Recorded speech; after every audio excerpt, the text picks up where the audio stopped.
नमस्कार प्रिय विद्यार्थियों, हिंदी ज्ञान रत्नाकर में आपका स्वागत है। हिंदी ज्ञान रत्नाकर के भाग 6 में मैं आप लोगों को ओठ की स्थिति या बनावट के आधार पर स्वरों के वर्गीकरण के बारे में बताऊंगा। इससे पहले भाग 5 में मैंने उच्चारण, मात्रा, व्युत्पत्ति तथा बनावट के आधार पर स्वरों का वर्गीकरण किया था। यदि आप लोगों ने भाग 5 नहीं देखा है तो जल्द से जल्द भाग 5 देख लीजिए, ताकि आप लोगों को स्वरों के वर्गीकरण की सही जानकारी मिल सके। तो आइए चलते हैं, होठ की स्थिति या बनावट के आधार पर स्वरों का वर्गीकरण करते हैं। तो विद्यार्थियों ध्यान दीजिएगा, होठ की बनावट स्थिति के आधार पर स्वर के दो भेद हैं, वृत्तमुखी स्वर और अवृत्तमुखी स्वर। जिस स्वर के उच्चारण में हमारे होठ गोल हो जाते हैं उन्हें वृत्तमुखी स्वर कहा जाता है। इनकी संख्या 4 है, उ, उ, ओ, औ। इन चारों स्वरों में से हम किसी भी स्वर का उच्चारण जब करते हैं तो हमारे होठ पूरी तरह से गोल हो जाते हैं। इसलिए इन चारों स्वरों को वृत्तमुखी स्वर कहा जाता है। यह भी ध्यान दीजिएगा, वृत्तमुखी स्वर को वृत्ताकार तथा वर्तुल स्वर भी कहा जाता है। आगे चलते हैं, अवृत्तमुखी स्वर। जिस स्वर के उच्चारण में हमारे होठ गोल नहीं होते उन्हें अवृत्तमुखी स्वर कहा जाता है। यह वृत्तमुखी स्वर का ठीक उल्टा है। इसकी संख्या 7 है, अ, आ, इ, री, ए, ऐ। इन सातों स्वरों में से हम किसी भी स्वर का जब उच्चारण करते हैं तो इनके उच्चारण में हमारे होठ गोल नहीं होते। इसलिए इन सातों को अवृत्तमुखी स्वर की श्रेणी में रखा गया है। यह भी ध्यान दीजिएगा, अवृत्तमुखी स्वर को अवृत्ताकार अथवा अवर्तुल स्वर भी कहा जाता है। अक्सर हम केवल वृत्तमुखी स्वर और अवृत्तमुखी स्वर की जानकारी लेकर परीक्षा हाल में बैठते हैं, लेकिन जब परीक्षा में पूछा जाता है कि निम्न में से कौन वर्तुल स्वर है या निम्न में से कौन अवर्तुल स्वर है, तो जानकारी के अभाव में हम गलत विकल्प का चुनाव कर बैठते हैं। इसलिए हमें हर एक शब्द के पर्याय को भी जानना चाहिए। इस प्रकार आप समझ सकते हैं कि वृत्तमुखी स्वर को वृत्ताकार तथा वर्तुल स्वर भी कहा जाता है, अवृत्तमुखी स्वर को अवृत्ताकार तथा अवर्तुल स्वर कहा जाता है। अब आगे मैं आप लोगों को हवा के निकलने के आधार पर स्वरों के वर्गीकरण के बारे में बताऊंगा।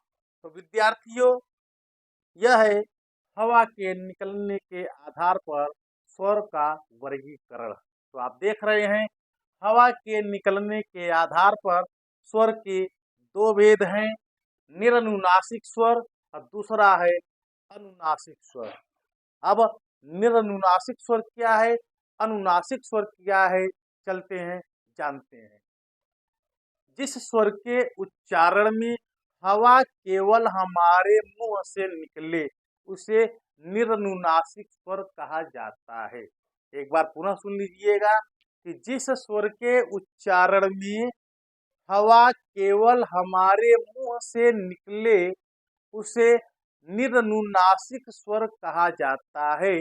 इसकी संख्या 11 है, अ, आ, इ, उ, री, ए, ऐ, ओ, औ।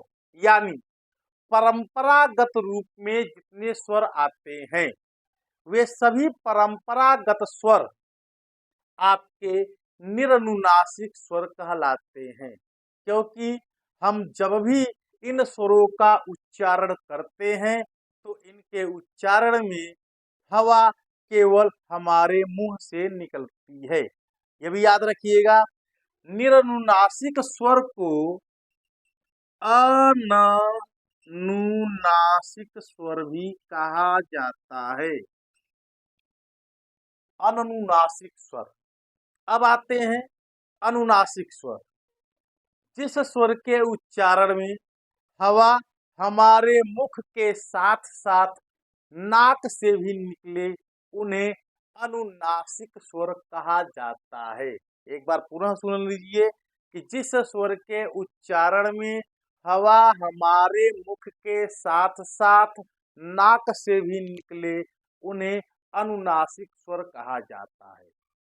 अब सोचने वाली बात यह है कि परंपरागत स्वर जिनकी संख्या 11 है, ये सभी निरनुनासिक स्वर के अंतर्गत आ गए।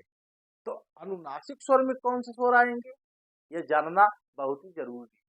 तो विद्यार्थियों, इस बात को याद रखिएगा, हिंदी वर्णमाला में अनुनासिक स्वर का कोई अलग से वर्ण नहीं है, यानी अनुनासिक स्वर के नाम से कोई अलग वर्ण नहीं आता।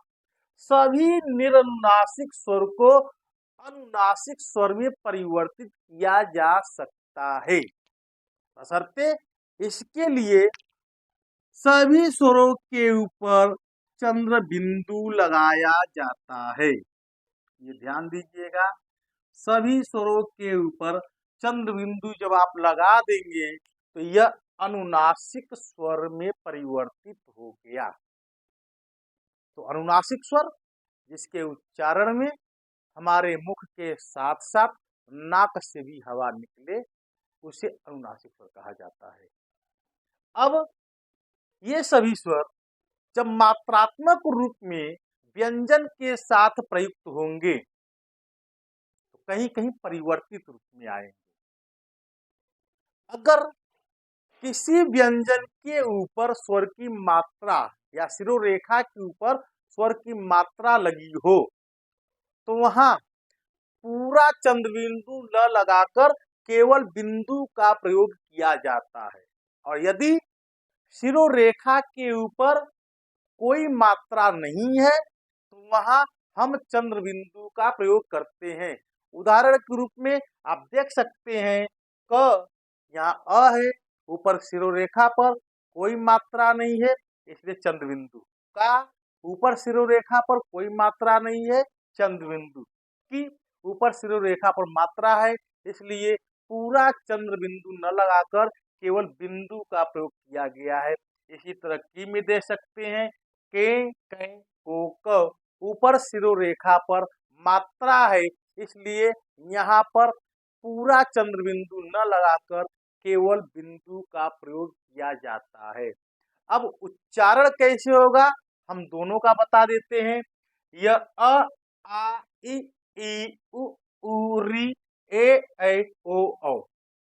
इन 11 स्वरों का जब मैंने उच्चारण किया तो इनके उच्चारण में हवा केवल हमारे मुख से निकली है, नाक से नहीं निकली है। लेकिन इनका उच्चारण जब हम करेंगे तो इनके उच्चारण में हवा हमारे मुख के साथ साथ नाक से भी निकलेगी। जैसे आ, उ, उ, री, ए, ऐ, ओ, औ।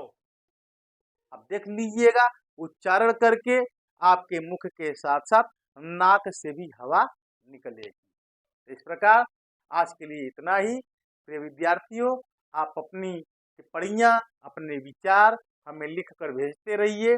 साथ ही साथ अगर आपने मेरे इस चैनल को सब्सक्राइब नहीं किया है तो जल्द से जल्द मेरे इस चैनल को सब्सक्राइब कीजिए ताकि आपको इसी तरह ज्ञान की चीजें, व्याकरण से संबंधित ज्ञान की बातें मिलती रहे। धन्यवाद।